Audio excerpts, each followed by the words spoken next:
Hello, Toy Collect fans. Universal Toy Collect here, and welcome to the channel, and welcome to another talking live stream.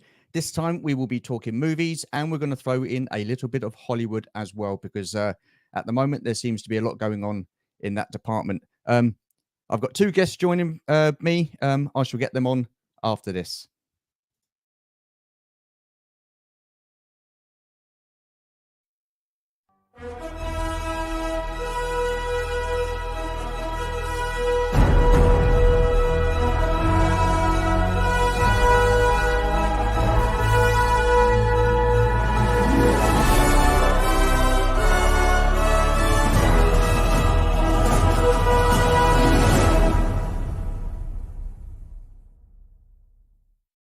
Okay, then. So before I get my guests on, I just want to do a shout out. That is to Jack D. He will be celebrating his 33rd birthday. I think it's either Tuesday or Wednesday this coming week. So many happy returns to you, sir. And let's just pop into the chat. So we've got Largo's Lair there. Hello, sir. Whereas we got Travels with Jason. Hello. Kieran Ball. Hi, Kieran. And Travels with Jason. Georgie, hello. Who else we got? Boba Hicks. Just skipping through the chat at the moment. Des T. Hello, sir. TJC, hello. And Duffman's Dioramas, hello.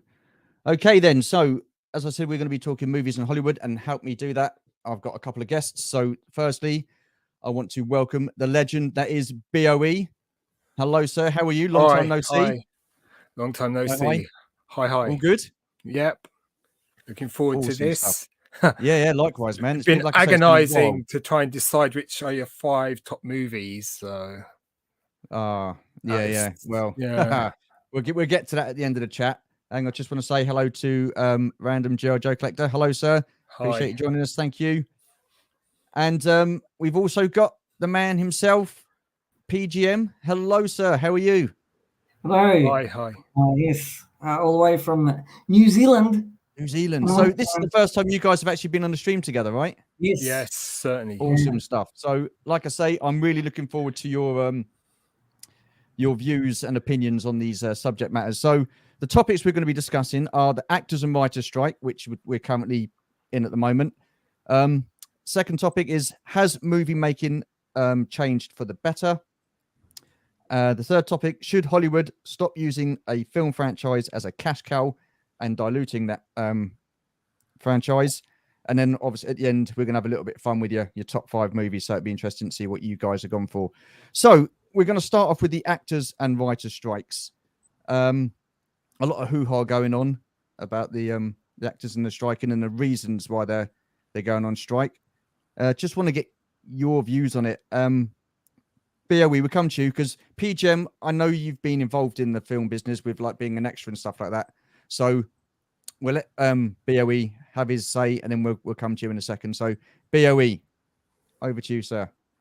Well, we were talking about that before the live stream, and I said to Pete that I've just watched Doomcock's video, and he said, well, he's a bit not very credible. So I watched Doomcock's video about the writer's strike, and he's not that in there. But I liked how you came back with your rebuttal. So I hope you're going to bring that in a minute. That well, from his point of view, he was saying that, and the other guy he had on, who works in Hollywood and has his actual project stopped because of the strike, that the Hollywood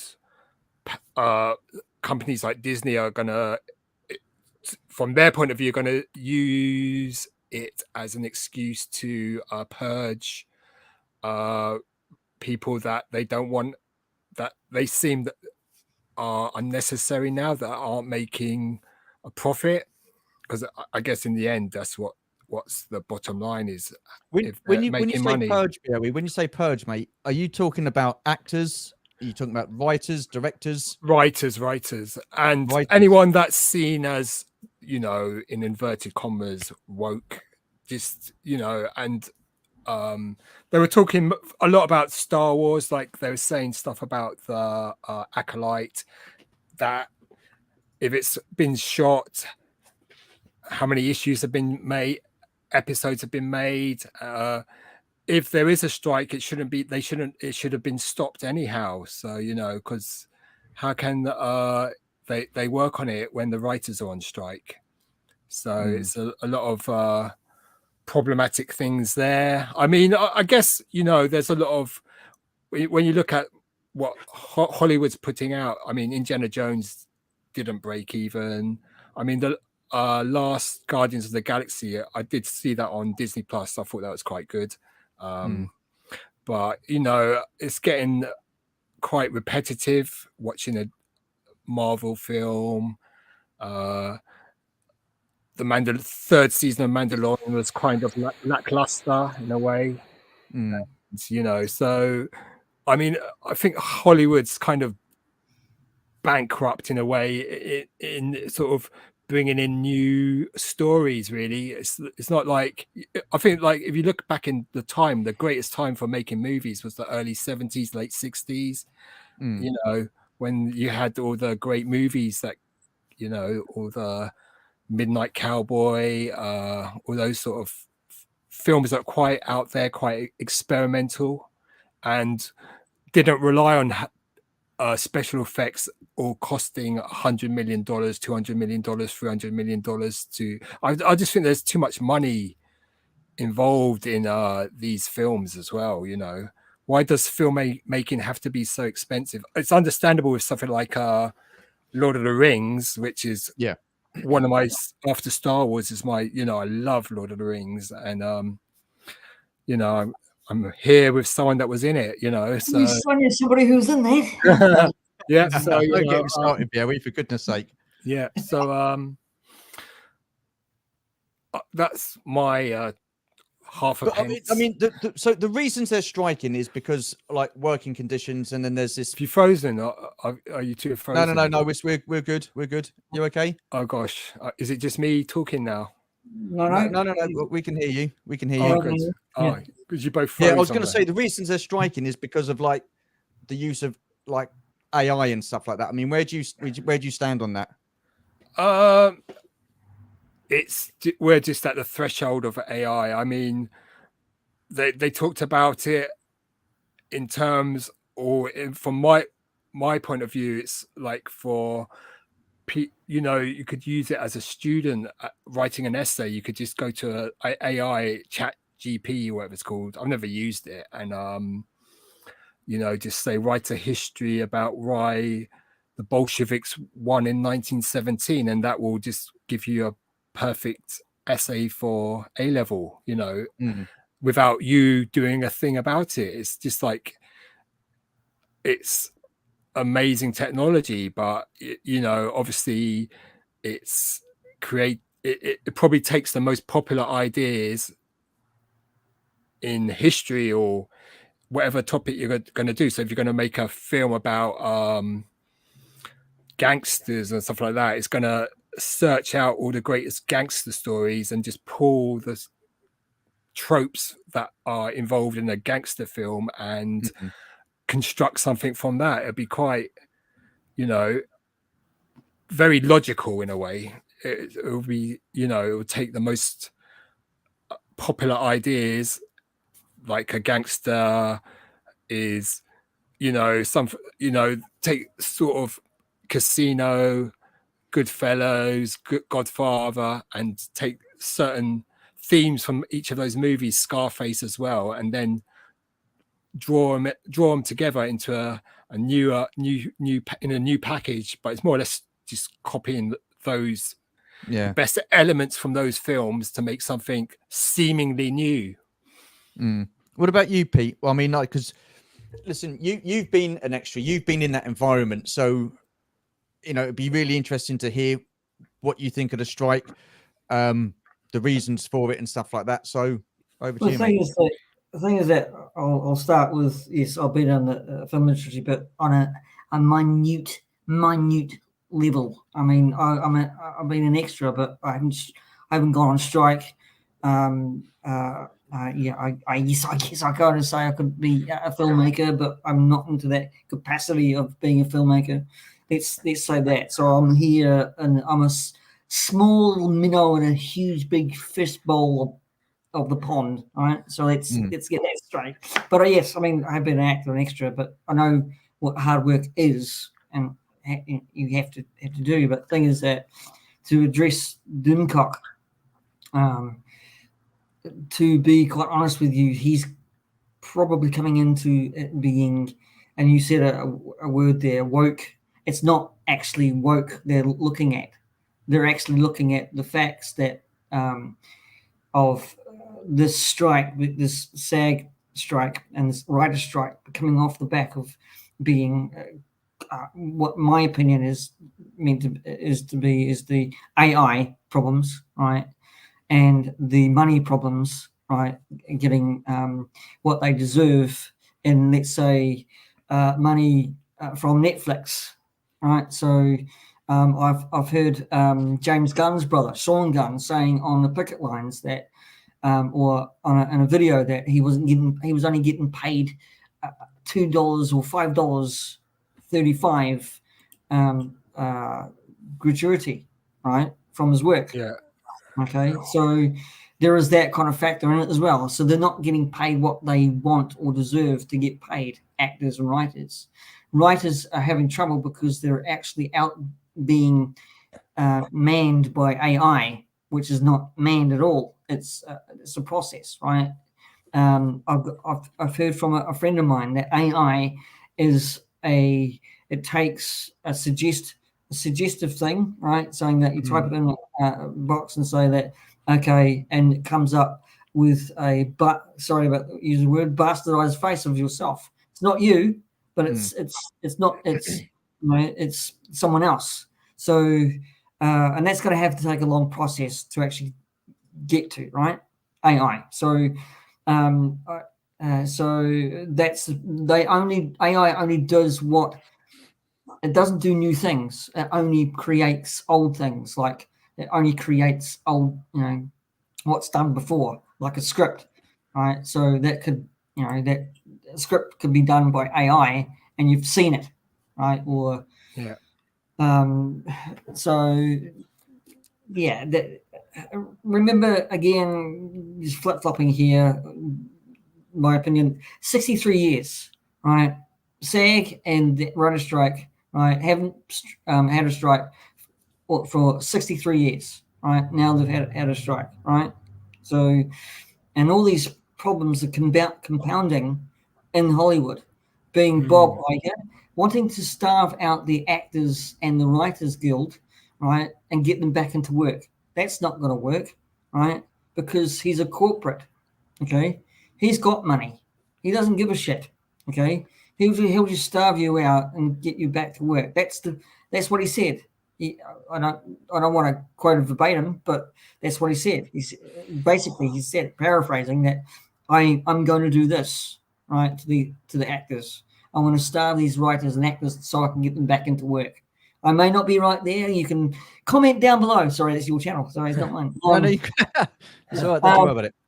But the thing is that they're striking for the right reasons. They're striking to get their jobs back and not having AI to actually have to get their jobs. Okay, so they're striking to actually get their jobs back. Okay, because all the best stories, I think, come from people who are writing stories. Okay, so that's what they're on the picket lines for, right? They want better pay, right? They want they don't want AI to take their jobs. They're fighting with Bob Iger and probably Zaslav because they've got the money and they've got the power, right? So and they're fighting for really to get back to work. Basically, to get back to work, to have all these problems, and to have all these talks with big companies like Disney, like Prime, and streaming services have compounded the issue as well. There's too many streaming services, right? And there's not enough people going into theatre to see their films, Right, that's a compounding issue as well with actors and writers. Okay, you need people, bums on seats, love, bums on seats, love. You know? So it's like the theatres need to be filled up, but really, there's too many streaming services. We don't pay for to see an actor or a writer's performance or on big screen anymore. We wait for it to come on streaming services, right, like Prime or Disney Plus. Right, and they used to actually have a price cap for watching a Marvel film, right? $39 here in New Zealand. Could be cheaper somewhere else. They don't have that anymore. Okay, you can just wait till it comes on streaming services like a Marvel film and watch it free, right? Because you're paying for the service, right? You're putting money into the pockets of Iger or Zaslav, okay? The corporates. You're not putting money into the actors' pockets, which I don't know what the percentages is for the movie theaters, but you know that's what they're for. Okay, actors for to go and watch them on big screen. That's why Tom Cruise always says, I make my films so people can go to the theater and watch it on big screen. Okay, same with Christopher Nolan. Okay, so he's making these films so people can go and pay for this film and pay for their popcorn and drinks, so they would have to get their money, right? So that's anyway. So with the strike, from the actor's point of view, right? It's to do with AI. Okay, they're worried about AI, right? Understandable. But also it's to do with streaming services as well. Say, like, for example, Netflix. I mean, whereas before you would have like a series, you'd have like in one season, you probably have about 18, 19 episodes, maybe 20 episodes to a season. Now it's going streaming wise, you're only getting 8, 9, 10 episodes per season. Then you've got the chance that the series will be cancelled on that particular streaming service. I mean, you know what Netflix is like. I mean, they will just cancel left, right, and centre, won't they? So they're worried about that. They're also worried about the fact that they're not going to get royalties and stuff like that because of this. But the thing is, with most strikes, doesn't matter what walk of life you're in, it will always affect the lowest paid people in that sector. So it's all well and good. Someone like Tom Cruise saying, "Right, we're going to go on strike." Right? He can go on strike. He doesn't have. I know he's. No, hang on a minute, Pete. That's not really exactly what I'm saying here. What I'm saying here about that, right? Not. He could probably go on strike himself, right? Okay. Yeah. The thing is, what I'm saying is that that's just an example. Right? That's an example about he watches movies in the theaters. Okay. So no, I get that. I get that. But listen, when he says he's going on strike, Pete, when he says he's going on strike, he can afford to go on strike. Yeah. Well, same with Matt Damon, right? Matt Damon. Yeah, I'm going to really disagree. Right? Matt Damon says on Matt Damon. Let me get this thing that Matt Damon said on an interview, right? And he's an A-lister. Okay. Right. I'm going to paraphrase here because again, I haven't got a photographic memory, but Matt Damon says yes, they're entitled to strike. Matt Damon's an A-lister. Okay. He wasn't on the picket lines. He was coming out of a thing somewhere, but he said to the interviewer, saying that what about the SAG writers strike? He says, look, they need to get what they want. They deserve everything they get because they work hard. Okay, we work hard, and he's an A-lister. Okay, so he's all for SAG, right? Yes, he doesn't need to go on strike because he's got the money. No, but what I'm trying to say, Pete, let me get the point across. What I'm trying to say, Pete, is that it's all well and good these A-listers saying they're going on strike in support, but what support is that really giving these lower paid actors? I mean, they're saying that these actors are struggling on around about 26,000 a year, right? They can't pay the bills. They're struggling to make a living. That goes for the rest of us, people that aren't actors. I mean, you're saying about AI, right? I get that. But you look at all these people, Pete, that have lost their jobs, whether it be a ticket station or ticket booths and stuff like that, train stations, they've gone automated, so people have lost their jobs.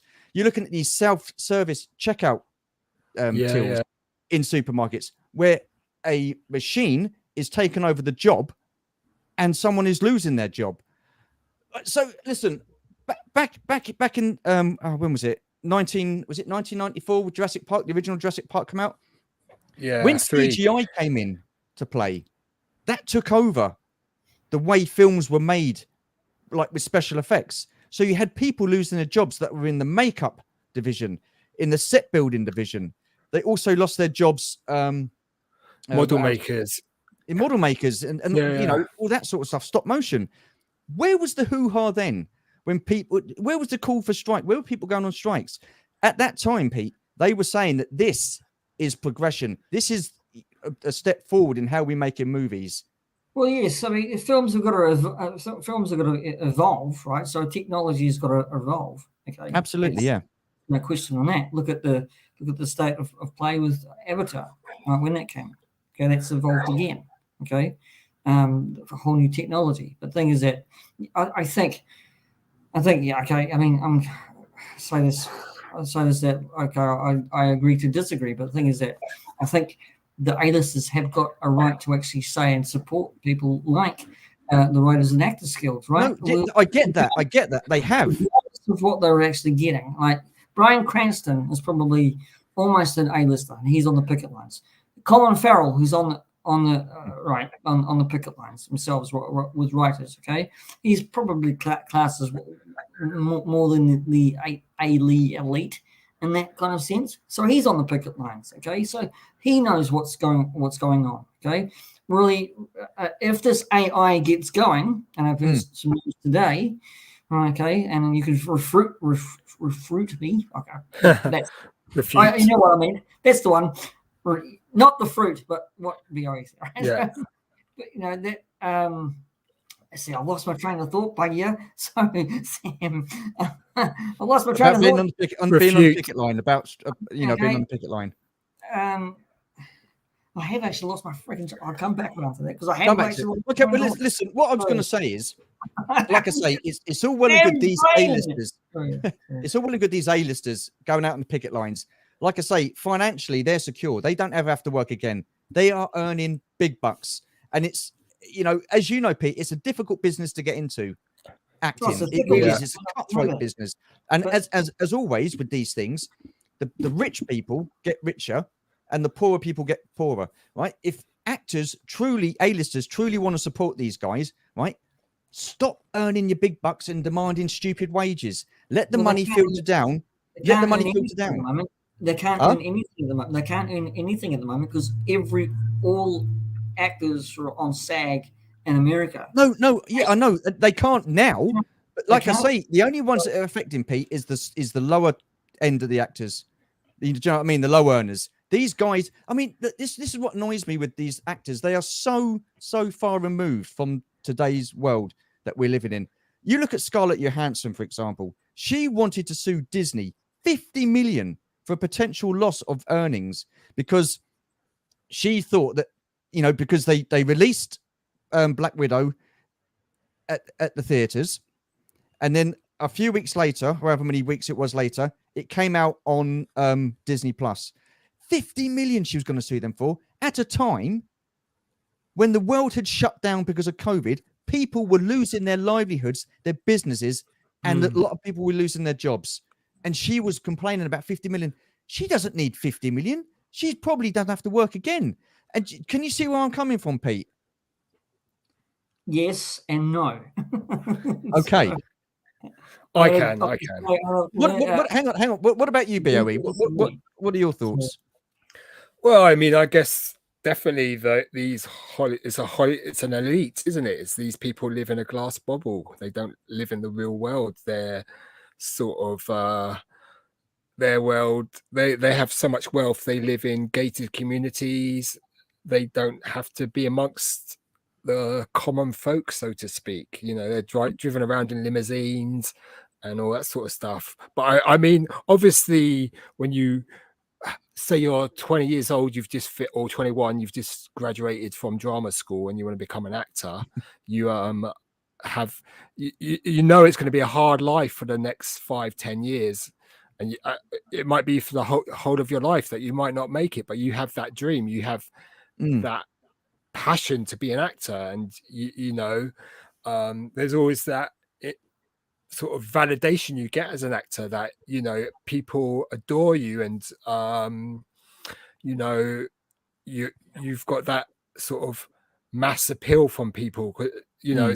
So it appeals to one's ego in a way, but you know it's also not every actor makes it. A lot of them struggle their whole life, and sometimes they're just bit actors. I mean, a lot of the actors that were in Star Wars were just bit actors, but because they were in Star Wars, they're quite popular now and make a big. Well, they're making the money on the circuit, aren't they? By going doing signings and stuff like that.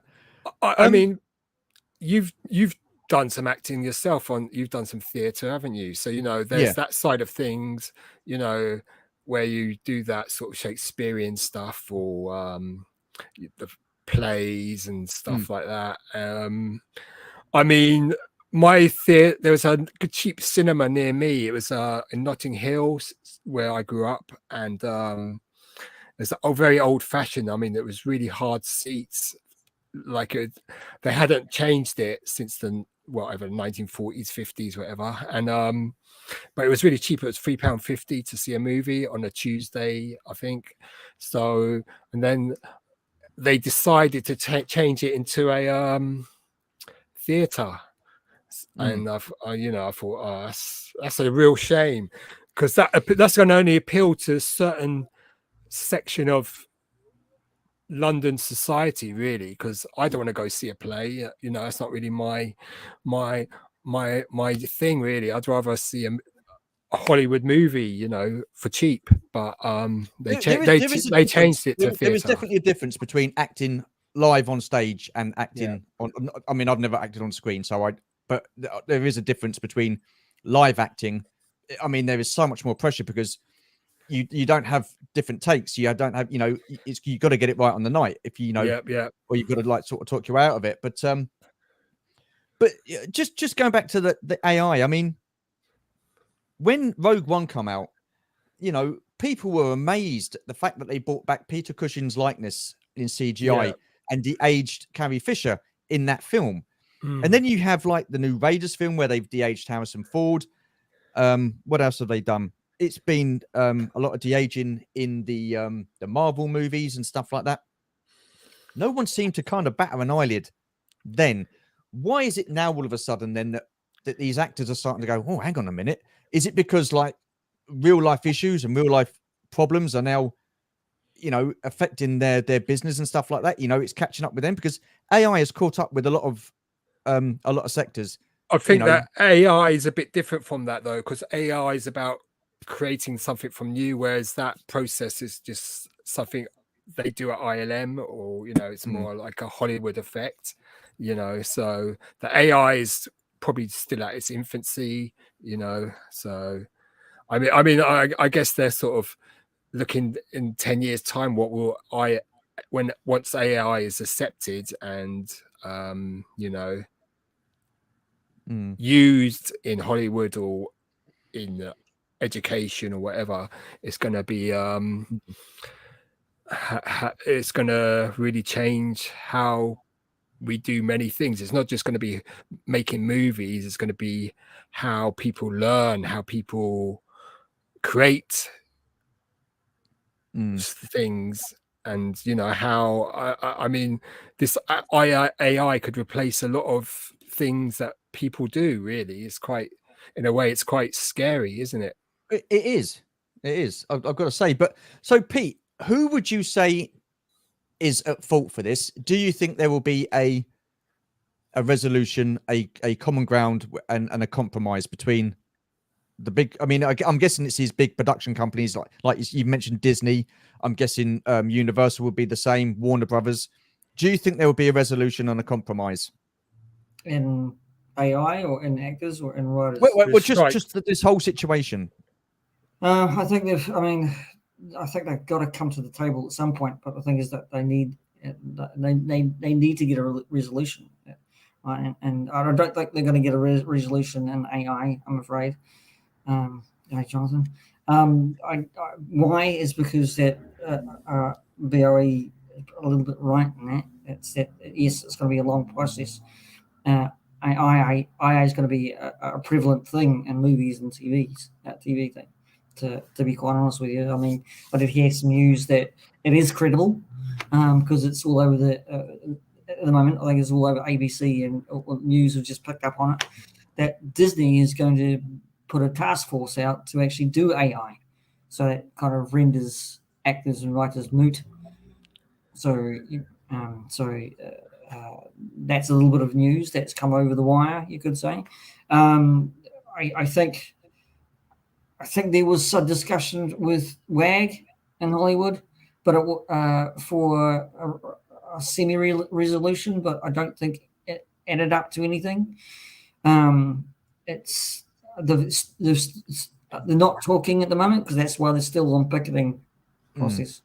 I think this whole entire thing for the WAG and the SAG will go on for months, I'm afraid. So without a resolution, but I think these guys or people these on the picket lines need to be heard, right, and more as they picket weeks. That's my answer anyway. So.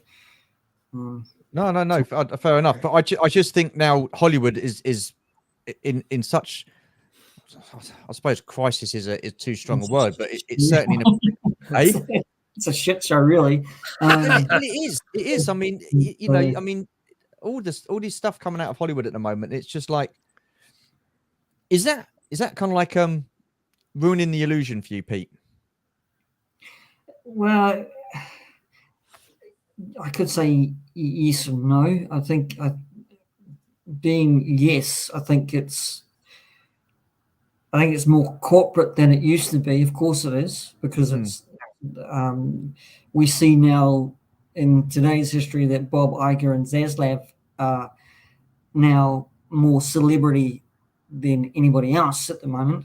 That you didn't see corporates back then. They were sitting in the ivory towers, you know, doing things like, you know, you didn't see MGM come out and say, hey, to the crowd, this is me, I'm going to, you know, command you to do this and stuff like this. And now you see Bob Iger come back into the picture in the fray because Bob Chapek was so bad at it, right? So, and then now he's having to deal with all these things himself, but things.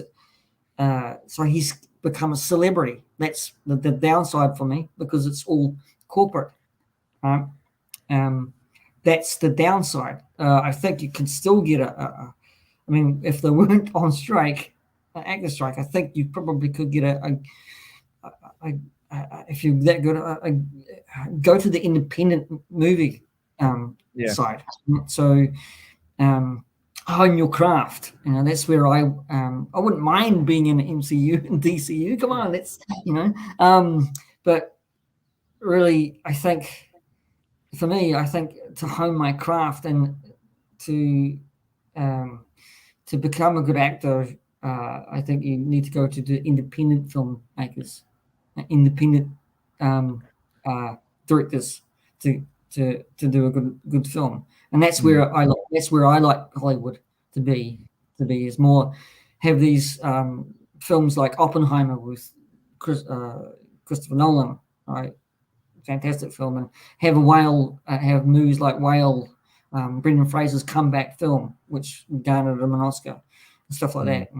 And have all these. I mean, Jonathan's come up with the studios are not going to give into the strikes, too much money to lose, and I can see that.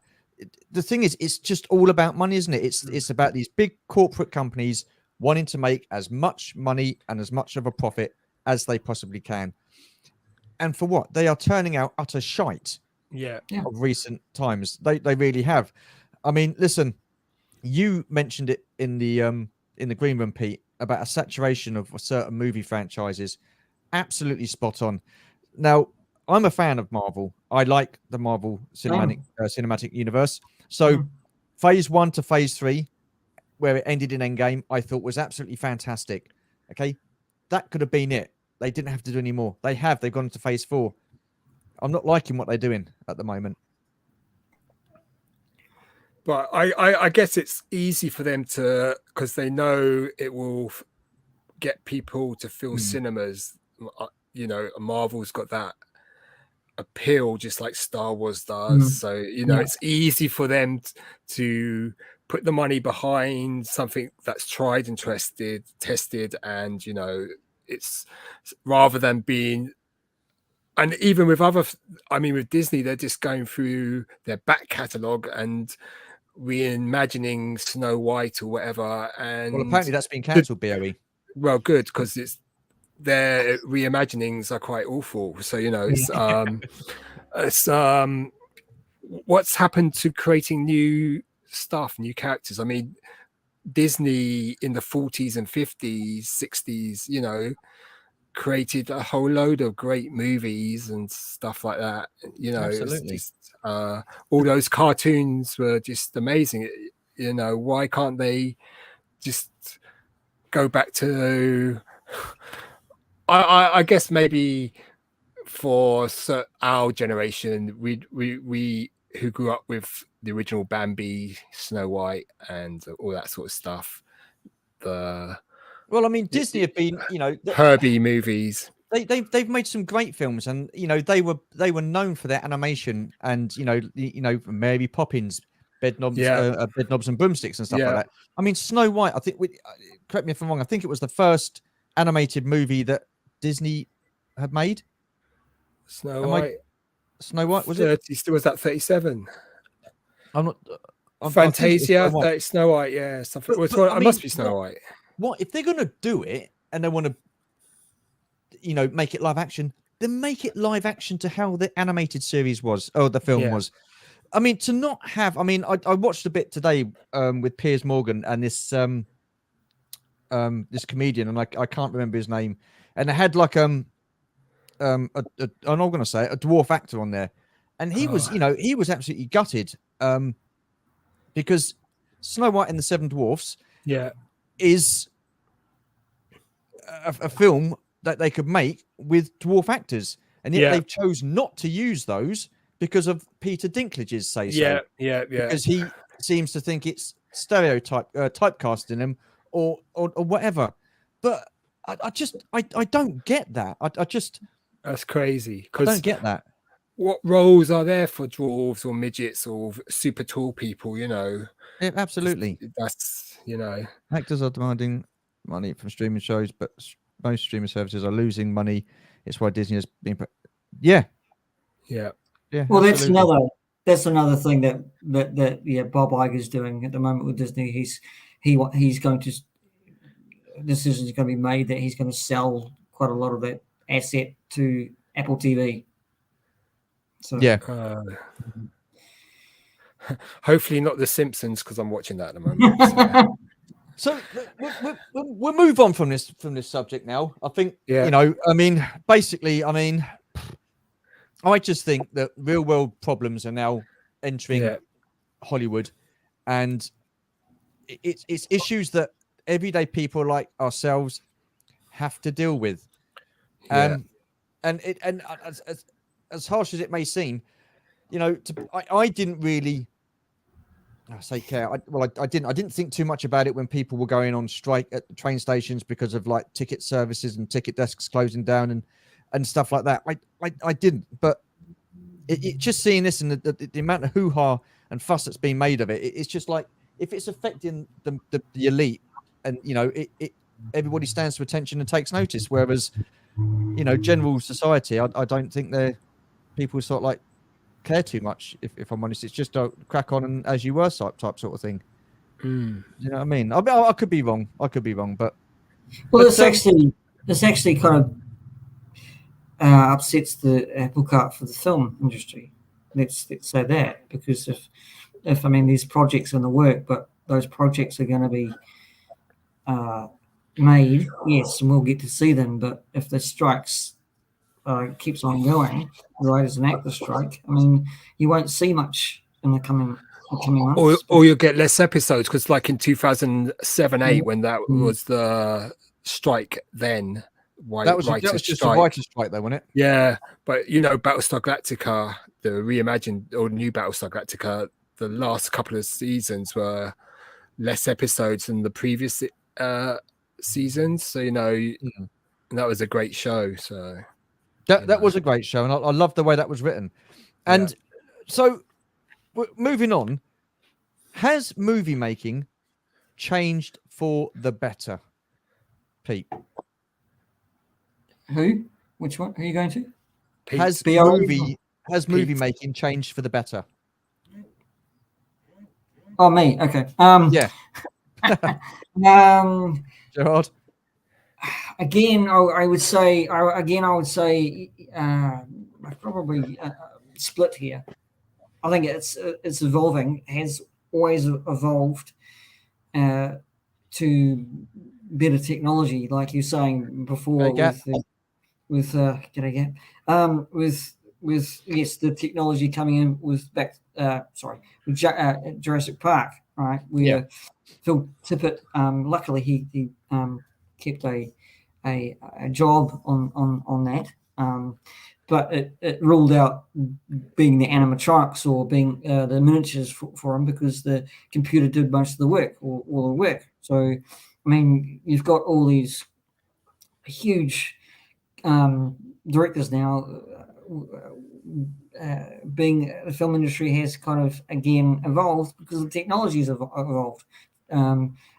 James Cameron here in New Zealand had a camera that actually you could see the Avatar world, right, in just one camera. Okay. Wow. So he was it was a handheld camera, right? So, but it was technically advanced. We've got all these kind of films that rely on CG, rely on a lot of technical ability, stuff like that. So, and that's what's ruling out so many people's jobs in that, because again, you have the same argument as AI. Okay, so when it comes to fruition, the thing is that, I mean, again, I would say I still like Hollywood, because I still love to watch, and films like The Whale, or films like the independent films like Oppenheimer, right? So real life stories that really have a heart. I think that needs to be, that kind of Hollywood needs to. Yeah. In my mind, it needs to come back more, but it's not going to happen, is it? So it's another moot point. But I hope I made myself clear. Probably not. Yeah, because you mentioned saturation. So tell people what you meant by saturation earlier. Yeah, saturation. That's right. Saturation is, I mean, everybody knows that everybody's done Marvel to death and DCEU to death, and all these movies that we're seeing at the moment are Marvel films, or DC films, or DCEU films. It's just like it's hiding the fact. I think all these films are hiding the fact that we're not seeing the real life stories, that the ones I've just mentioned. And that's sad. I think that's really, really sad, because that all we're getting is the franchise movies, the big Kevin Feige films and TV programs as well. We're all saturated. I mean, I guess wrong. Saturated in all those films, and I think that's a little bit alarming, right? Where to say that that saturation is, yes. Are we sick of watching a Marvel film or TV series, right? Do you think studios have become reliant on those kind of movies now? Yes. The cash cow. It's just because it's so easy. When I was a boy, I said to my mother, I liked apple strudel. So every Sunday, she would make me apple strudel. After 5 years, I said to my mother, I do not like apple strudel so much. And she made me apple pie. That's just illustrating what Pete's saying, that we're probably overfed on Marvel, Star Wars, and all that sort of stuff. And sometimes it's better to have a bit of a varied diet rather than just eating what is essentially junk food. Yeah. Well, they say Which has the most appeal is to bad people. for you. Yeah. I mean, if you look at back in the 70s, the big movies then were so creative and so amazing, like Taxi Driver, French Connection, Apocalypse Now. If you've ever watched a documentary about when Francis Ford Coppola made Apocalypse Now, that's just, he went to the Philippines and he nearly lost it all making that film for a year and a half in that heat. And you know, it was just such an amazing, I mean, that sort of filmmaking, it's just those sort of directors who are so creative. You look at the great Kubrick, all those sort of great directors. I mean, even George Lucas with THX 1138, that was such a out there film. Then American Graffiti, you know, and that was such a low budget movie, but it made such a huge profit in 1973, I think. So, you know, well, you're right. I mean, you know, it's not taking, you know, we don't see shot on location anymore. We see shot in a studio. Yeah. So, I mean, maybe what Hollywood has to do is to strip down and get back to news stories on a tighter, lower budget. And really, we don't need the great films that we're probably going to choose as our top 5 aren't necessarily going to be overly special effects. They're going to be more about the story, absolutely, and what it does to you inside, you know, how it resonates. So part of filmmaking is not just the CGI, the special effects, the sets, the acting. It's also the writing. And for me personally, I don't know how you guys feel, but I think the writing in the last few years has become very, very lazy. Or it's not that the writers don't have the imagination what the people had in the 50s and 60s and 70s. I think educational standards have declined, and so this is the result. Also, the way people, because they just, with computers now, you can just get any information at the tap of the button. There's no sort of working on gaining knowledge like when you had to go to the library and pull books and sort of dig yourself and sort of build your own knowledge. Whereas now it's all, you just say, what was the cause of, who started World War II? You can just tap it into the computer and it will give you various answers, rather than you go into a book and like looking at AGP Taylor and all that sort of stuff, or World War One, and you know, it's that sort of thing. So it's things that change. I mean, if you look at when my uncle, my father, both of them could probably speak Latin. I can't speak Latin. You know, that the educational decline was very apparent in the 1970s and 80s when I was at school, you know, and it's just getting worse and worse. What about you, Pete? What do you think? I mean, you can probably see it, the writing in some of the Marvel TV programs. That one I can probably just mention at the moment is Secret Invasion. I mean, that fell flat. I mean, it fell flat. I watched all the series, but the writing was, you could see it was half. I think I could see it plain as day. It was all, I think half was made up. Well, there wasn't a written script to it. Let's just do this. Shoot and shot. You know, shoot the shot and see where it sticks. I mean, but the thing is that, I mean, yes, the movies have gone downhill in these days because of these strikes, because of the pandemic. All right, the pandemic probably had a little bit of say in it, because nobody was, you know, stoppages in movies and TV programs, so that fell away. Right, so there again, world instances that, you know, the writing and the viewing of films, yes, it fell lackluster. I'll leave it there. So yeah, that's what. I mean, you know, I get that, and it's, I don't know. I think it's a shame. I mean, I just think personally, writing has become very lazy now. You know, yeah, it's strange. It's strange. It's Also, another thing is that nowadays with technology, most people can make their own movies on a, you know, and you see the results on YouTube. You've got a lot of Star Wars fan movies. You've got a lot of Marvel fan movies. Whatever you're bent, whatever you're into, there's a lot of good World War II stuff. Obviously not mine, but you know, it's there's nothing wrong with your movie, mate. You yeah. So you know, all you need is you can do it on your phone.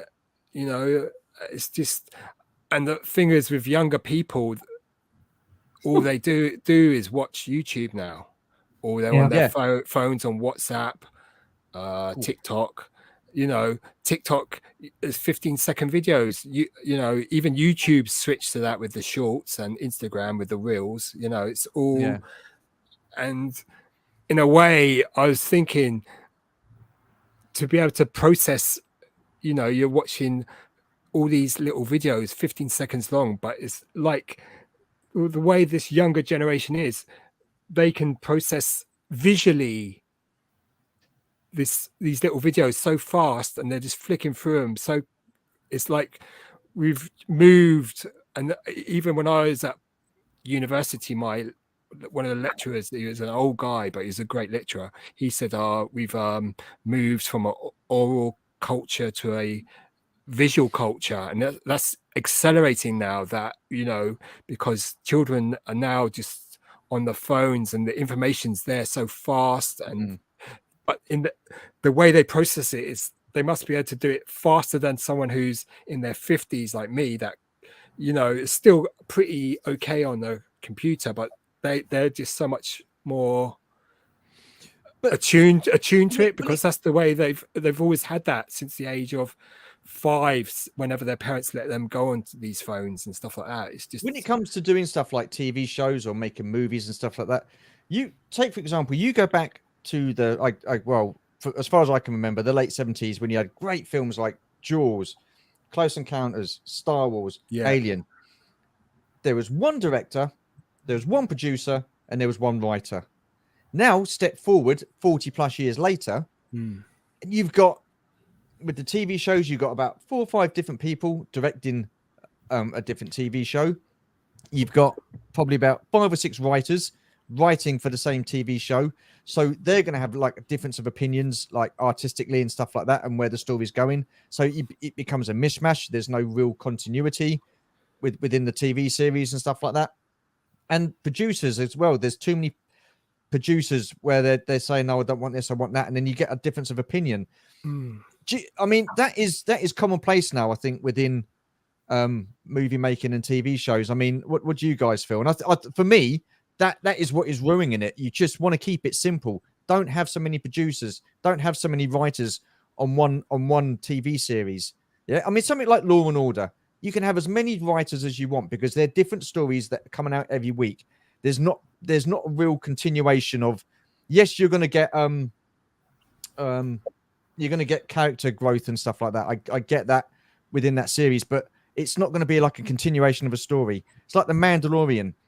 There should be a continuation of a story, and I felt that was very much lost within season 3. I'm just going to say hello to my cousin. Hello, Braden. They also switch a lot of directors and writers between seasons. Yeah, absolutely. Absolutely. But I mean, what do you guys feel on that, with too many writers, producers? Well, that's the old adage, isn't it? Too many chefs. Yeah. Spoil the broth. And, well, that's the thing. I mean, you know, too many chefs, you know, or everyone's got to have their 2 pennies worth, and it just ruins the original vision of the director or the writer. And it just, you know, sort of. Yeah, the thing is that with it depends. I'm going to say this. It depends on who you're working with, especially in Mandalorian let's say season 1, when all these directors came on board, like Bryce Dallas Howard and Taika Waititi, and then Dave Filoni and Jon Favreau took the helm and did all these storylines and became out as, like, I think, good season, right? Yeah. Then it falls away because that was a tight unit of directors who were in the same space. Vision. Then something else doesn't work, and they get another director in to do a series, a different season, and again it doesn't work because the writing's not there, or something falls down, right? Or someone's interfering, like Kathleen Kennedy, right? Sits behind Jon Favreau and Dave Filoni, taking copious amounts of notes and saying that doesn't work. Let's do that, and let's interfere. I mean, she interfered quite a lot, and two directors who did some things on Game of Thrones, and they walked off because they weren't happy. Right? They didn't get along. We all know the story about the Star Wars movies with Rise of Skywalker, and it's just like people being not aligned or don't work well with others. I mean, so sometimes it does work when they are aligned, like Breaking Bad. Yeah, exactly. Different directors, and that was a great show. So, but I mean, you look at how Star Wars had its, the original Star Wars had its issues. I mean Fox were going to pull that movie because it was going well over budget, and it was late. It was I don't know how long did it take for them to do? It was supposed to be released at a certain time, and Christmas, they had to push it back because it wasn't finished. But, Christmas 76. Yeah, but I mean, it's just incredible how that film actually ever managed to get made, because the issues that George Lucas was facing and stuff like that. Yeah, and he pulled it off, and it was so. These issues aren't new to movie making, but it seems it's easy just to get rid of someone and get someone else in who's got a totally different vision to what that original person had, that was director or writer. I don't get it. I mean, she did that twice. She didn't do it once. She did that twice. Right? She got rid of two directors, Game of Thrones, and some other director that she probably couldn't work with. Right? So it's all down to preference, really. It's like Terry Gilliam. He is a great visionary, obviously background with Monty Python, and he wanted to make with Johnny Depp, and it got turned into a documentary, the movie, because Don Quixote. He wanted to make Don Quixote, and and the whole thing was just, his vision was just so great, and it just turns but the documentary is so good because it's like he's just there trying to get people to back him and get the project going and working with the French actor. Nightmares onto nightmares with all the jets flying over. You can stop the jets flying over in one scene. It's like everything that could go wrong goes wrong. And it's called Lost in La Mancha. It's a brilliant movie. It just shows you how difficult it is to make a film, even with someone like Terry Gilliam, who's made great movies like 12 Monkeys. I think, did he do Time Bandits? I think he did Time Bandits. Yeah, I think he did, actually. Yeah, so he's made some great movies. He's got quite an imagination. But I think this time his imagination was perhaps too large for the reality of the circumstances. But a great movie. And the same with Apocalypse Now, when Francis Ford Coppola was making that movie, it was just an absolute nightmare. He thought he was having what's his name did have a heart attack. The guy. Yeah, so Marlon Brando? Was he Marlon Brando? No, what is his name? His son's a famous actor. What's his name? Oh, blimey! Charlie Sheen's dad. Oh, Martin Sheen. Martin Sheen. Yeah, Martin Sheen had a heart attack, didn't he? So that's a. I mean, do you think we're going to see directors again? From modern day in the ilk of Steven Spielberg, Francis Ford Coppola, Martin Scorsese, George Lucas, for example. I mean, first and foremost, these guys were storytellers, weren't they? I mean, they knew how to tell a story. Do you think that's also been lost with modern day directors? Yeah, I think the biggest thing at the moment with Hollywood is the lack of imagination. Really, they're just too much, like we said earlier, about them just sticking with what they know, what's familiar, what's guaranteed gonna make some money. I think they've just got to get back to imaginative stories.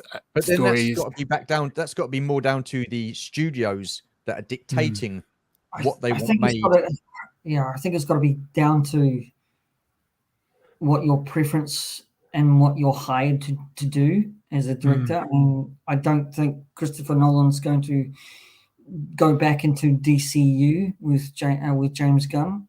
He's done his dash with DC with Batman, but that was a very good storyline and a very good movies and stuff like that. But I think you're right in one sense. Yes, I think some of the directors in MCU are just making money, making movies to get money, right?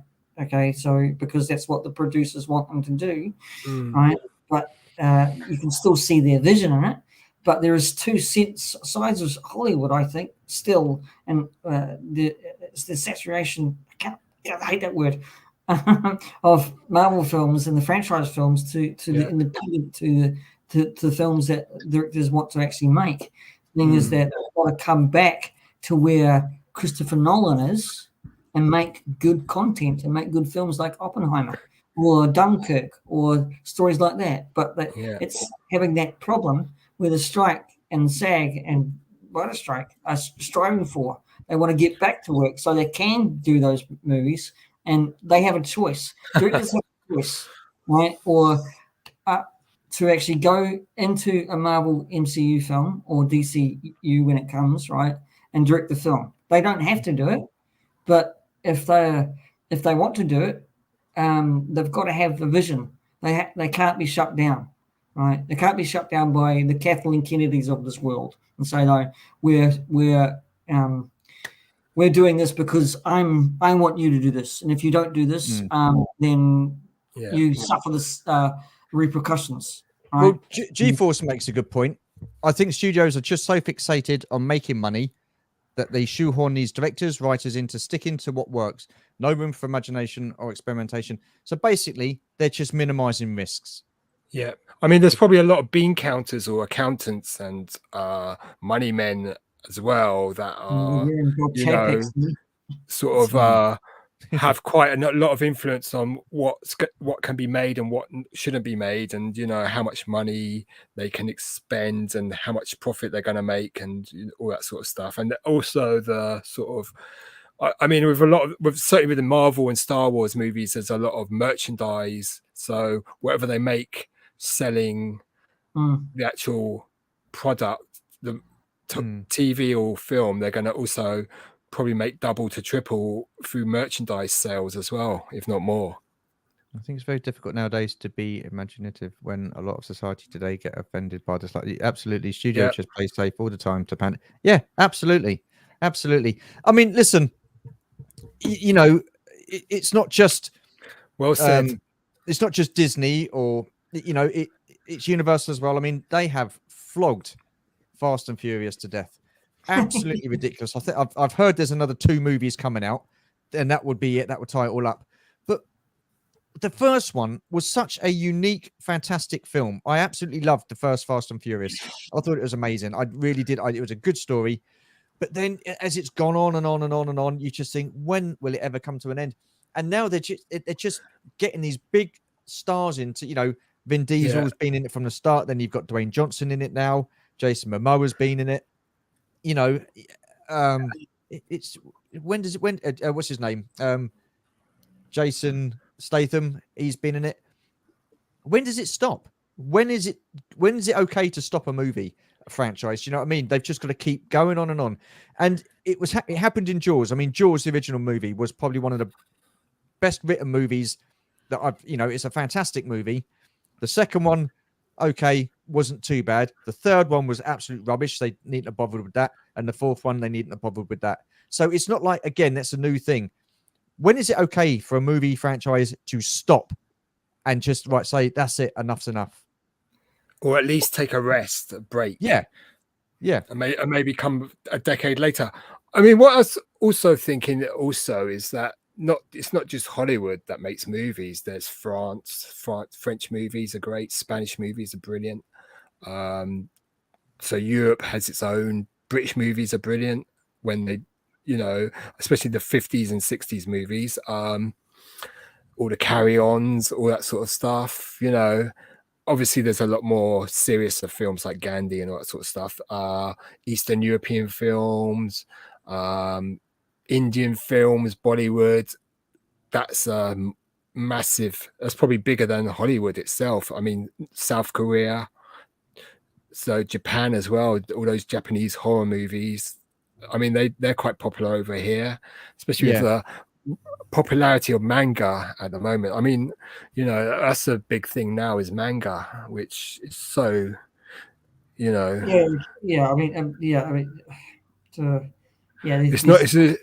not just Hollywood now. There's other places. But just getting back, sorry, BRE, but just getting back to the point that I'll come back to that in a minute, Pete. Sorry, Daniel. That's, by the sound of it, that's been cancelled. That film, Snow White. There was apparently there's such an uproar about it, and so much hoo-ha that they've Disney decided to pull the plug on that, and bloody rightfully so as well. What an absolute joke that is. But we won't get into that. Pete, sorry, carry on, mate. I do apologise for cutting you off. When to stop a franchise film? They should have actually said, "Let's have a look at Back to the Future." They didn't. Right? They stopped at 3. Okay. Yeah. Now Vin Diesel is a cash cow for him. Hopefully it will finish, but no, they haven't learned how to stop. That's the whole question. Learn how to stop. They don't. But if they're still making money, if they still make money, that's the thing. That's still making money. So why not? Why not continue? It's like Braden said, they will stop making these films when the films stop making money. That can't be too long now, because I'm certainly getting bored with certain franchises for sure. I mean, you've just got to look at Indiana Jones.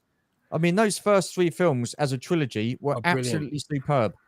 The fourth one, I think again, they need to bother making it, and the fifth one, I've not seen it, and I don't even know if I want to. So, and I'm a big fan of Indiana Jones. So look at The Matrix. I mean, Keanu Reeves came back, and it wasn't a good movie. No. But you could say with The Matrix that only the first one's a good the first 3. I've not seen the modern. The first one. Yeah. I mean, the other 2 are okay. But the first one was just like, wow. Oh yeah, absolutely, Daniel. I mean, I know, Robert Shaw was pretty much drunk most of the time when he was on set anyway and stuff like that. But like you say, the chemistry between those 3 was absolutely fantastic, and how they used a real life story and event within that film when they're sitting there drinking, having that dinner, and Quint's telling them about the USS Indianapolis. I thought that was absolute genius writing, and that is, you're not going to get that kind of writing anymore these days. I don't think, like BOE said, standards have dropped big time, educational standards and stuff like that. So, but there you are, just catching up with the chat. Meg 2. I mean, God damn it. It looks like Meg 1, not Meg 2. So.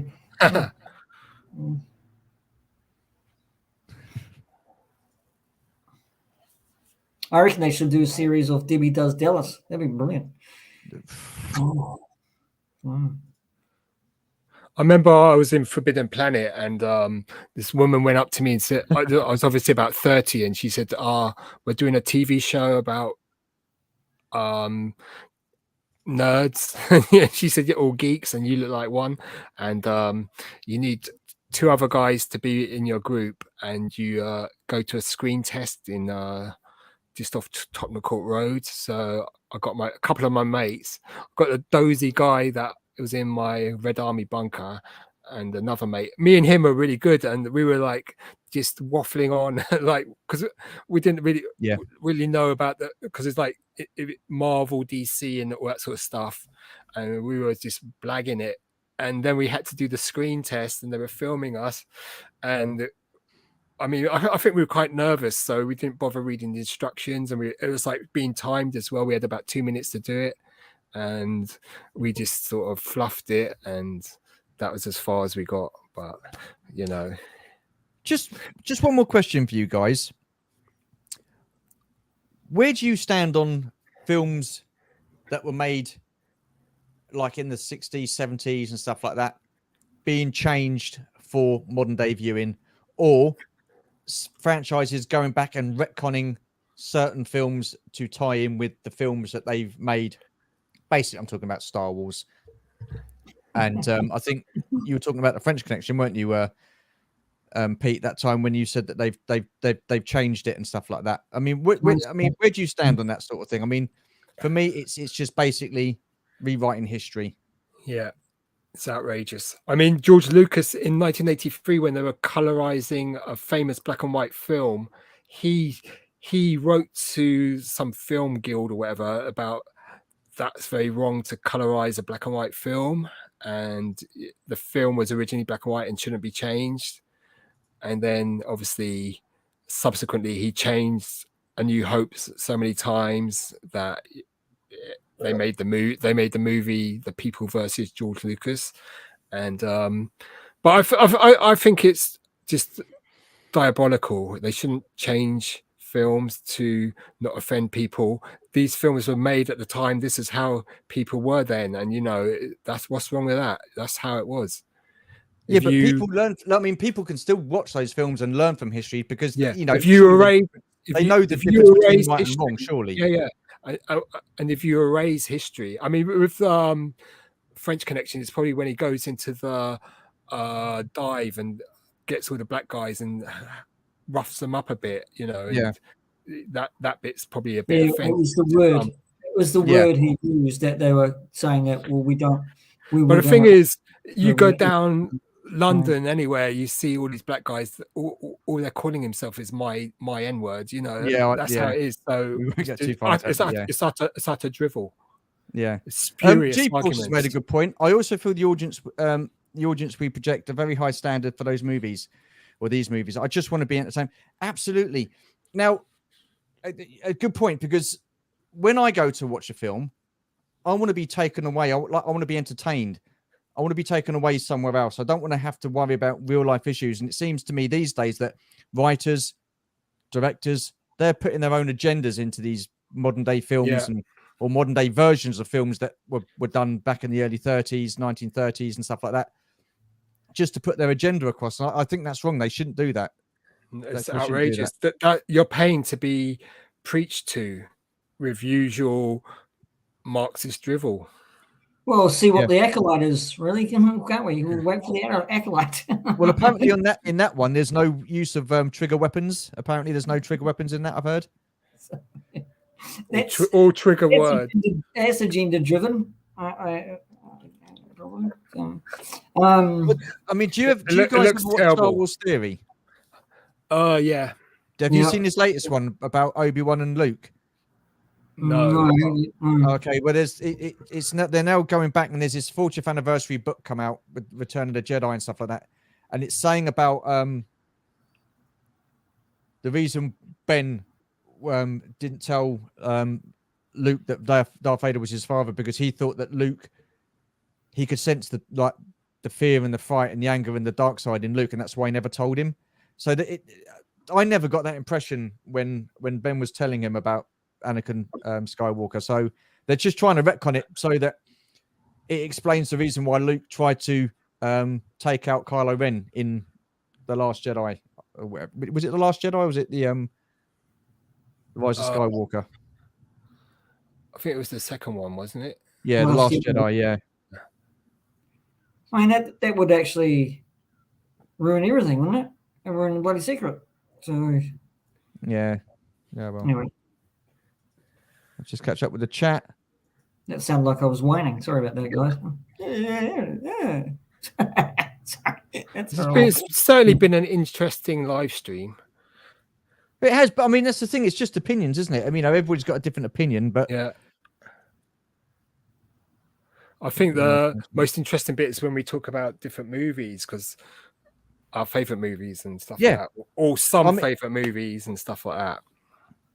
I mean, Daniel, to answer the question, Stu, it's absolutely disgraceful that they keep rewriting and changing older films to appeal to this new ridiculous generation. If they want safe crap, then make new.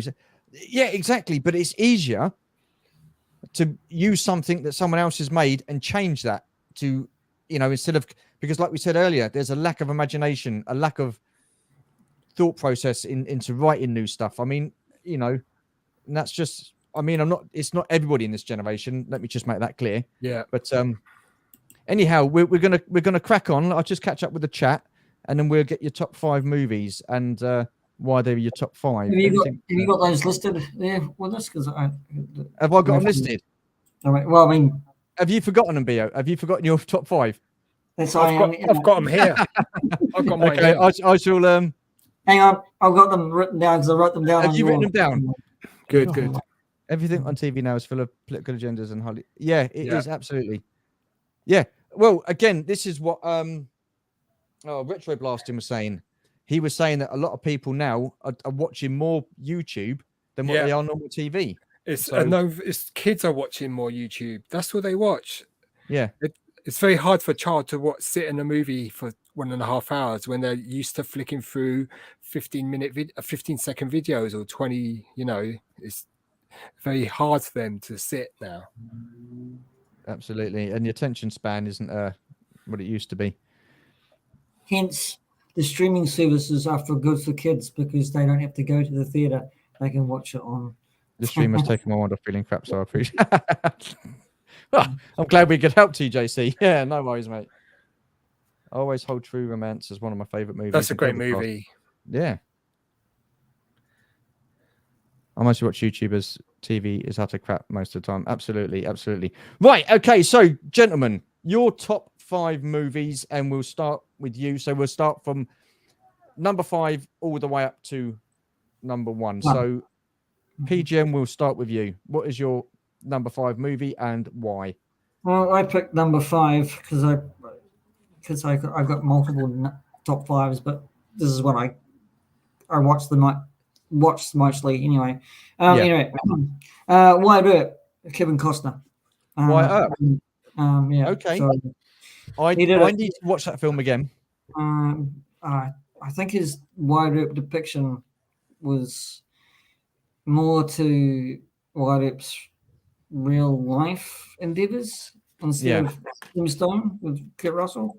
But I mean, don't get me wrong, Kurt Russell's Tombstone was brilliant, but I thought Wyatt Earp with Kevin Costner. There you go, G. Thank you, mate. Appreciate it.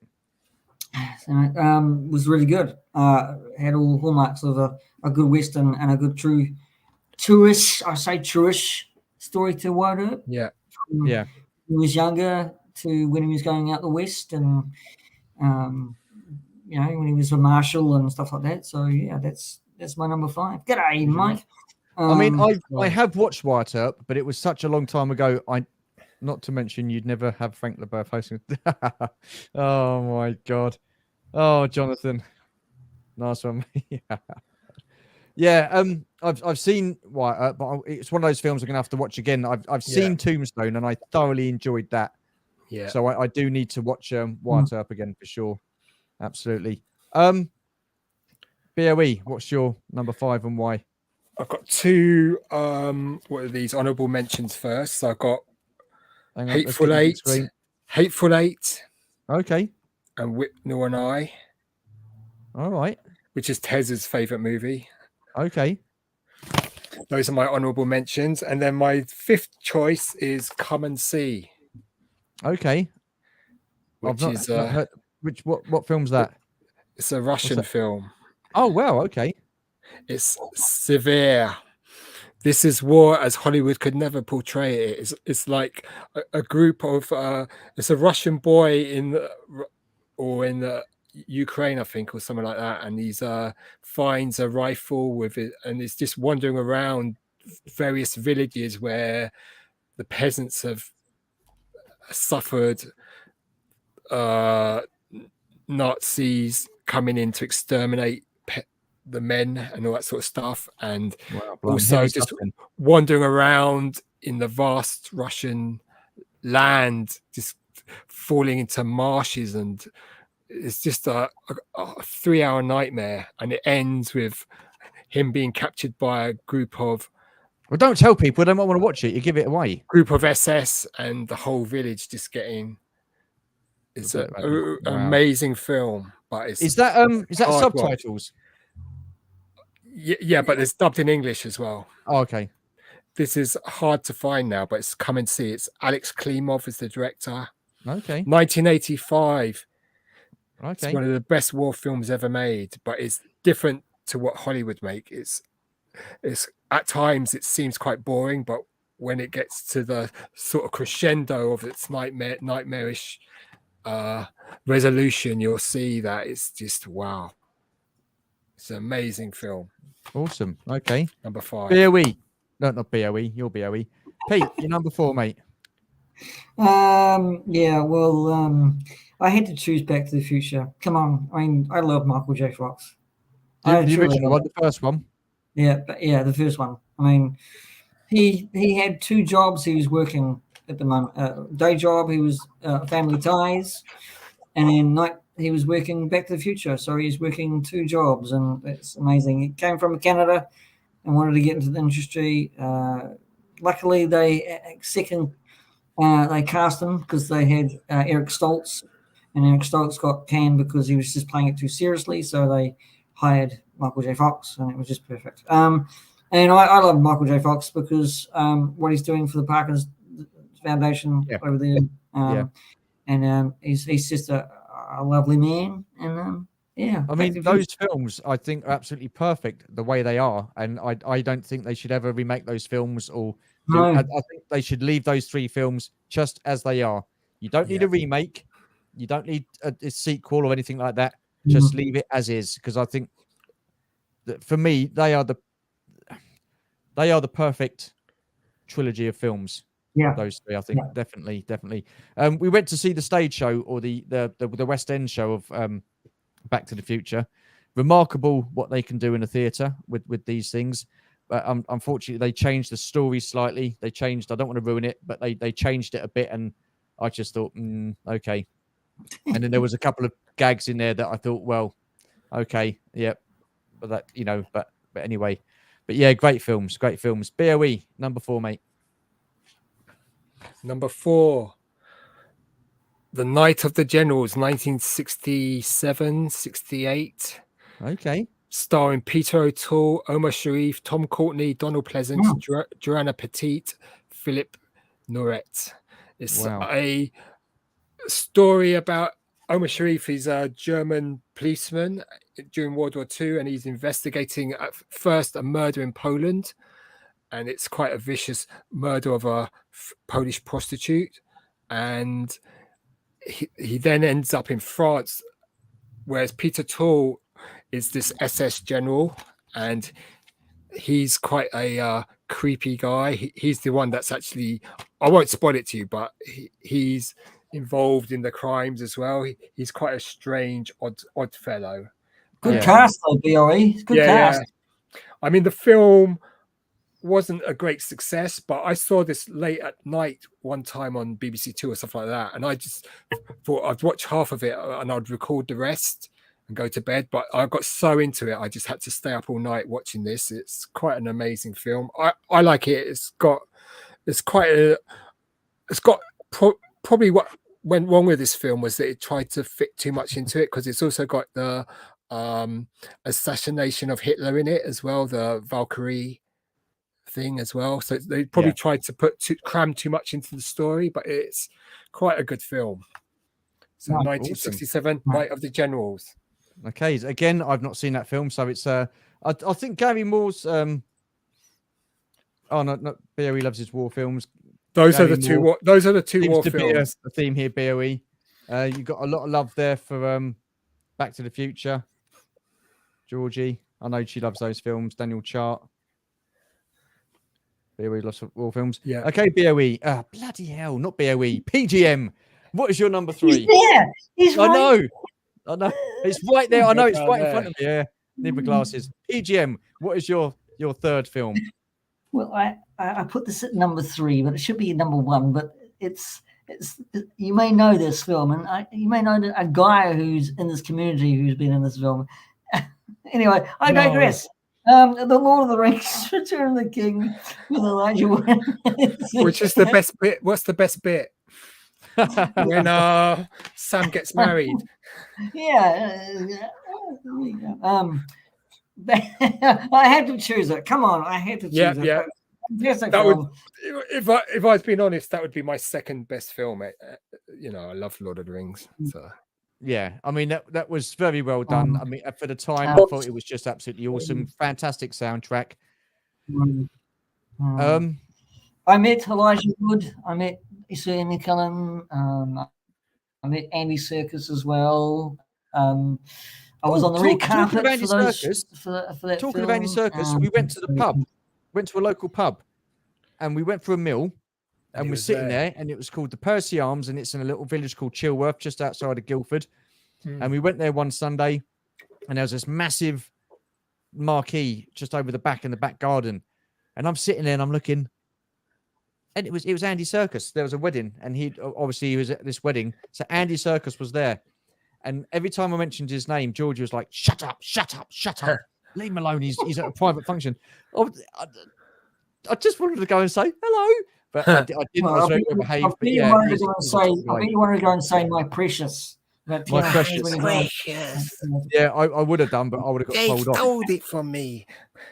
So I mean, so how come you weren't approached then? Just quickly, if you can keep it quickly, for the first 2, Pete. Why was it only the third one? Because I couldn't get out of my cleaning contract when I was cleaning for a guy in a bar and nightclub.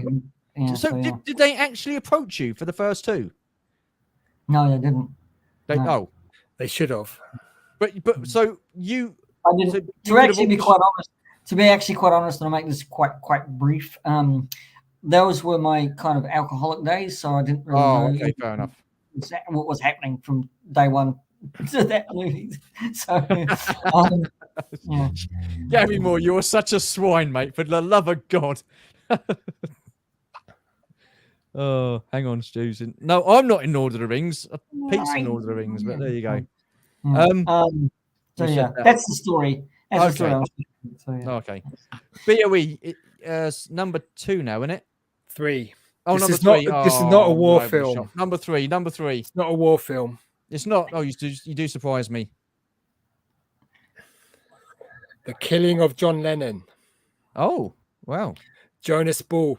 I often saw this advertised on other DVDs when they do the adverts, and this looked amazing. So finally, I wrote down the title and picked up a copy, and it's a brilliant film.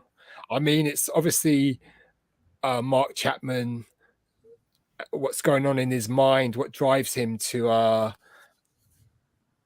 go to New York from Hawaii and kill John Lennon, how his own life is falling to pieces and stuff like that. And it's just, and the actor, Jonas Ball, is just brilliant in this film. It's such a good movie. Okay, brilliant again, movie. I've 2008. I didn't realize I made a film. It's a brilliant film. And when was that made? 2008. Oh, right. Okay, so not that long ago then. Universal Pictures. Wow. It's a brilliant movie. Yeah. I'm trying to be a bit out there with my choices. Yeah, really. I'd never noticed, Barry. Yeah. Oh my God, Georgie, she was saying so many things. No, I was not, Georgie. Stop it. I wasn't. I wasn't. Right. PGM, your number 2 movie. I had to go for Arnold Schwarzenegger's Predator. Brilliant. Okay. Go-to action film. Love it. Love the kind of mercenaries, going out there and getting absolutely killed by a predator. So good history behind it. Good making of it, actually. Having Jean-Claude Van Damme as the first guy in a suit, but they changed it because they didn't like the suit, so it went to Stan Winston. and they changed up the suit, and Yeah. Kevin Hall came into the brilliant. So, yeah, I absolutely don't think fantastic. it would have worked with Jean-Claude Van Damme. Do you? Huh? I don't Sorry? think it would have worked with Jean-Claude Van Damme because that Predator looked pretty menacing, didn't he? He was quite a No, big old they chap. took they actually he was there on the location at first because he had the first suit on, so he's doing all these kind of shots, right? And he was in the suit because he was there on location on set kind of thing. And I think Jean-Claude Van Damme didn't really like it that much because he's sweating and he was tired all the time. The suit was just encompassing. So plus the director and said, look, no, the shape of the suit wasn't scary enough. It wasn't fitting enough. So I took it back to Stan Winston because the other guys didn't like the suit or that made the suit because the description of the suit that the director wanted wasn't the right description. So they went to Stan Winston and he made the suit and they looked at it and they said, brilliant, we'll go with Stan Winston. So Stan Winston, but the actor was tall and because right. So yeah, Jean-Claude Van Damme opted out. He said, no, I don't want to do this anymore. And they got Peter Hall into play the Predator, and that's history, basically. Cool. Yeah, no, I think it definitely worked out for the better. I can't imagine the Predator roundhousing Arnold Schwarzenegger to the head. Yeah. Probably had that in there. BOE, it's your number 2. Yeah. Number 2 is Oh yeah, Barry Lyndon, Stanley Kubrick. Oh crikey, we were Love watching this that film. the other week actually, and I thought, what is this? I love this film. Some people find this very boring, but I love it. It's a period piece set in the 18th century, and it's just the story of Barry Lyndon from leaving Ireland, going to the wars in Europe, and it's just beautifully shot, and it's him meeting different characters through the story and getting married and all that sort of stuff, and seemingly having it all and then losing it all. Brilliant film. 3 hours. Well, so not everyone's cup of tea. I think it was a Channel 4 film. I think it was on Channel 4, and we were watching that because it was late at night, and I was like, nothing else. I just watched it. Wasn't Ryan O'Neill in that? Yeah, wasn't Ryan O'Neill in it? Yeah, he's Barry Lyndon. Yeah. You got Leonard Rossiter as well, old Wigsby from Rising Damp. That's my second choice. Wow. Wow. PGM, what is your number 1? I remembered your number 1. Yeah. I'm looking at my number 1. I had to pick it because it is one of my favorite films of all time, and it's the original version. Because I hopefully haven't done anything to it. Is Empire Strikes Back? Okay, and why is that your why is that your favorite? I mean, what is it what is it about that film that stands out for you amongst all the others? It's the lines in the film that really make the film brilliant because they had a little bit of history behind it. I think everybody knows this because hopefully I can make this brief. The director and Harrison Ford went into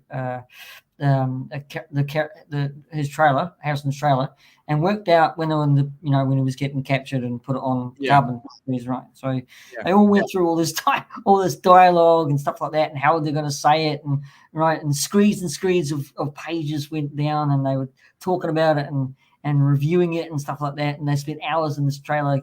Right, reviewing it, and then they went on set, and then out comes "I love you" and "I know," just completely threw that out the window, threw all those hours out the window and the script out the window for all those, and that made it brilliant. Absolutely made it brilliant for me to hear that history behind it. I mean, the phrase "Luke, I am your father," so good, so good. Without having the secret not told by anybody. Loose. I mean, even Mark Hamill didn't even know. Right, that was so secretive. just brilliant. Hoth Stormtroopers, my favorite. Loved it. That's I love the film because it's brilliant. It's a good. Even George Lucas didn't like it. Let's say that he just didn't like it. So yeah. I mean, the thing is, I felt sorry for oh crikey, I can't remember his name. Oh, who directed it? Irvin Kershner. Because originally he had turned it down. His agent went up to him and said, you know, George has asked if you want to direct the next Star Wars, and he said no. And the agent was like, "What? Why?" You're and crazy. he said, because you know it's Star Wars. I mean, you can't top Star Wars. My God, they topped Star Wars. I mean, you know, the score was absolutely fantastic. Yeah. The writing, the acting, the you know, the story, the action, the sets, everything was just absolutely fantastic. Cinematography. So yeah, it was just an absolute outstanding film. Absolutely. BOE, your number one. It's a British film. Midnight Express. Well, Yeah. there you are. Great film on the lines of Shawshank Redemption, if you like prison stories. Escape from Alcatraz. Sort of Billy Hayes, the famous story, young American got caught in Turkey. it's pretty brutal, isn't it? Yeah. It's pretty brutal. John Hurt. Brilliant film. Brilliant movie. Good music as well by you got a varied George, selection there. yeah, I'll give you that. Oh, Blue Sasquatch is in the house. No, he's not. Where is he? There he is. Is this live? It is live. Yes. And Blue. It is live. You need to see it. Use your mic. Midnight Express is brilliant. I haven't got my honorable mentions. So Oh well, have an honorable mention then. I think I would have to go back because I love the soundtrack to this movie, The Fugitive, with Harrison Ford. Oh, okay. That's a good film. That is a good film. Yeah. The music gets me because it's just invites a very suspenseful, action-orientated film. Good. It's actually a good remake of The Fugitive of the series, The old TV show. TV show. So that's my honorable mention is the Fugitive, Harrison Ford, Tommy Lee Jones. So yes, brilliant.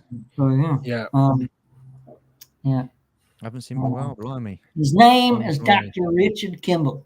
Go get it. Sorry. So we're coming towards the end of the live stream now. I think we've pretty much covered most of the topics that I wanted to get through. Unless either of you have got anything else you want to add. Go Rider Strike, Connector Strike. It's been an enjoyable chat. So it has been an enjoyable chat. Thank you so much. I mean, BOE, what have you got coming up? Just what in terms of videos, I've got quite a lot of Black Series reviews to do. My phone's really playing up though. It's just like so full of footage that I'm trying to put it onto this laptop, and I was doing that this morning, and then so I can do the proper video for. I went to the Star Wars exhibition, the Fans Strike Back. So okay. I've put all that footage onto the laptop now, so I just got to edit that and just shove it out. I've got a lot of Black Series to do as well because I've been buying loads at Game cheap, so do those reviews and anything else. Hopefully start working on Red Army Bunker 2 soon. So okay. Yeah. Awesome. Are you going to have the same guys in it? Has to be, and we need a couple of Germans as well. So the Germans. Yeah. The thing is, my mate's got all the gear. He's got the helmets and the guns and all that sort of stuff. So we've got to go around there.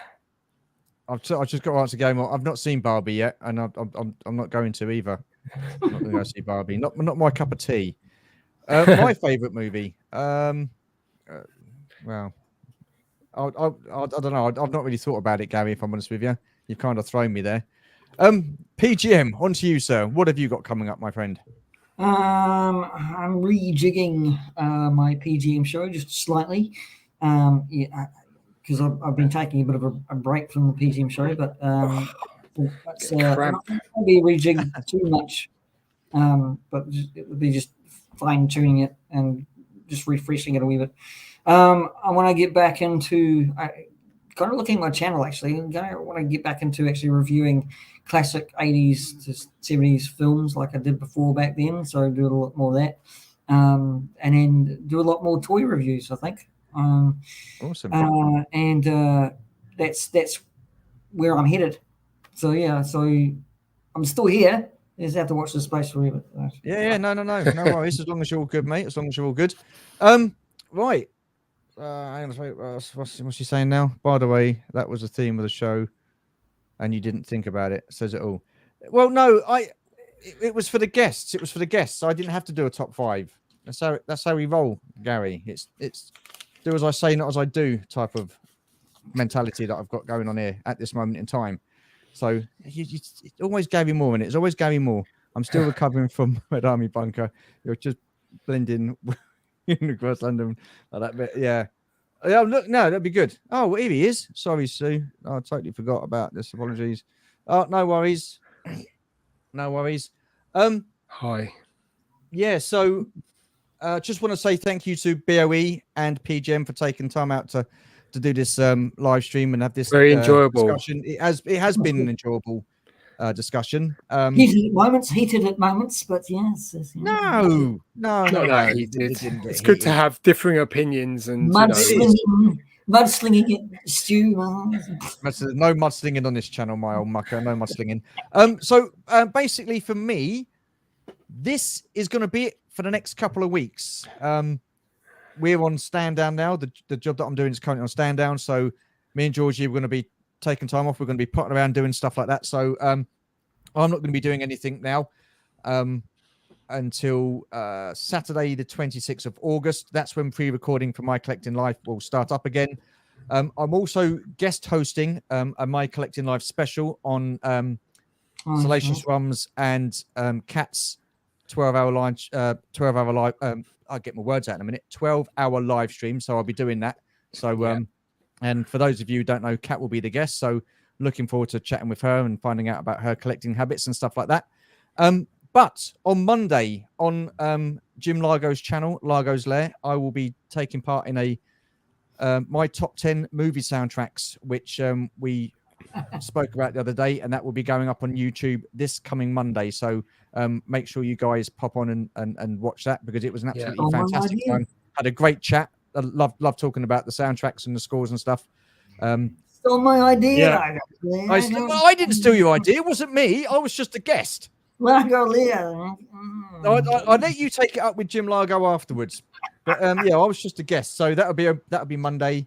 I was on with Willem and Jim, so absolutely awesome. This is thank you. Thank you, Kieran. Awesome stuff. Awesome stream, guys. Phone news and thumbs up me. It's getting better, guys. It's getting better. Another 4 weeks we're in this thing, and then I'll be back to normal. So appreciate that. Thank you, Jonathan. What is this group of reprobates doing? Rum, I've just bigged you up, Rum, for that. What's it you're doing? The live stream, and you. Well, I thought. Cheers, Gary. Cheers, mate. Anyhow, look at all this lot. What we doing? Just catch up with the chat quickly. Just bum that in there. Nice one. Cheers, Rolando. Thank you very much. I want to put mine and BOE's. Showing shirts musical. Thank you. I'm not taking any more subscribers at the moment. Stu, I told you to stop doing that. Stop doing what? Anyway, hey George, you looking forward to seeing you too soon? Oh yeah, we're going to go and see Adam Berry in a couple of weeks as well as go and see Simon Magafandanga in Blackpool. Anyhow, that is it from us. Like I say, appreciate you all taking part, you two guys, and thank you so much for the chat. Stay safe, take care, see you soon, and bye for now. Cheers, goodbye.